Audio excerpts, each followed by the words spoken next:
All right, let's jump right in.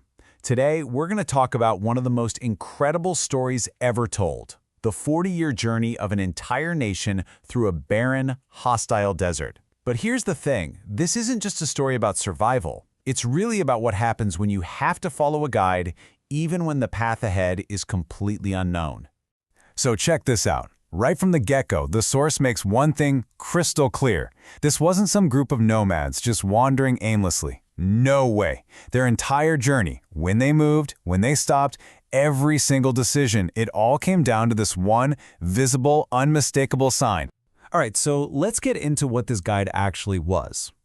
I mean, you can't think of it as their compass, but, well, it was a whole lot more than that. So get this. During the day, their guide was a massive pillar of cloud, which probably gave them some much-needed shade from that desert sun. But then, at night, it transformed into a pillar of fire. Talk about a nightlight. This meant they had a constant 24/7 presence with them. There was literally no mistaking when to go and when to stay put.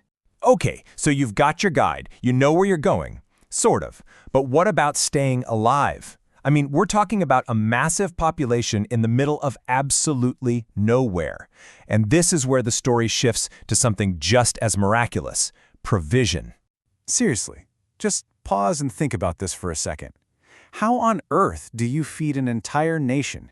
We're talking hundreds of thousands, maybe more, in a desert. There's no DoorDash, no grocery stores, nothing. The logistics are just mind-boggling. And the answer they're given?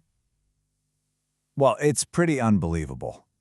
It wasn't about hunting or foraging. The promise was literally, I am going to make it rain bread from the sky for you.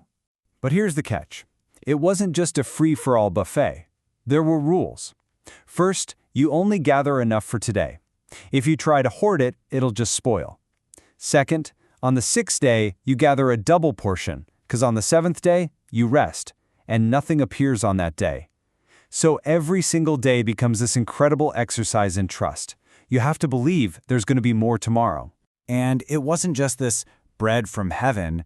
When the people got tired of it and wanted meat, boom, quail, tons of them. Thirsty in a desert? How about water, gushing straight out of a solid rock? Every single one of their basic needs was met in the most impossible ways. So, okay, they have a guide, they have food and water, they should be all set, right? Well, not exactly. The wilderness wasn't empty. There were other people there, and not all of them were friendly. This is where we see a whole new side to this story, the protector. Pretty early in their journey, they get attacked by a tribe called the Amalekites. And yeah, Israel has an army, and they go out to fight. But the wild thing is, the key to winning this battle wasn't happening down on the battlefield. It was all happening up on a nearby hill. It's just astonishing. As long as Moses kept his hands raised up, Israel was winning the fight. The second his arms got tired and started to drop, the Amalekites started pushing them back. It was that direct.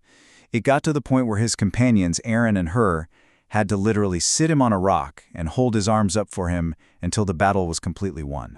But, you know, this whole journey wasn't some happy-go-lucky camping trip. Not at all. The biggest threat they faced wasn't always from the outside. Sometimes, the most dangerous enemy came from within their own ranks.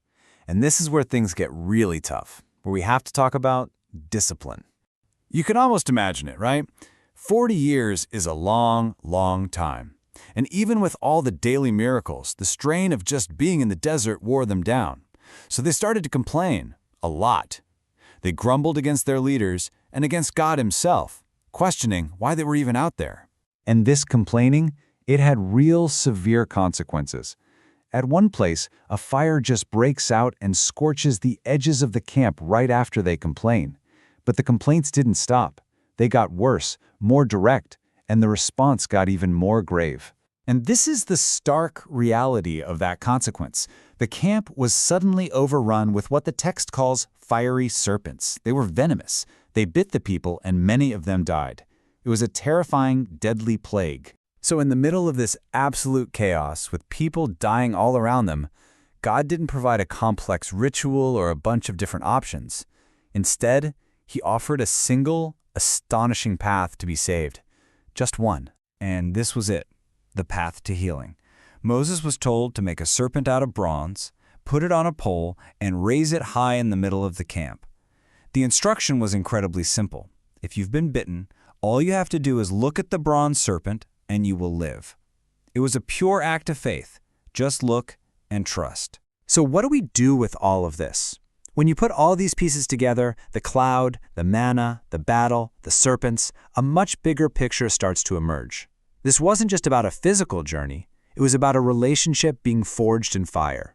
Looking back, you can really see 4 key roles being played out.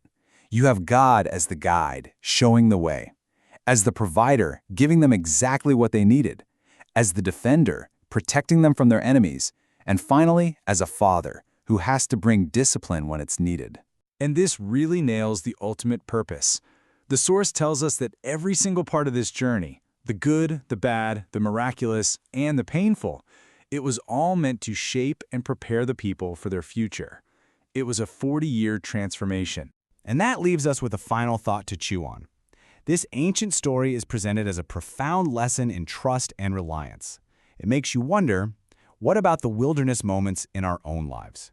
You know, those times when we feel lost or unsure or stretched to our limit?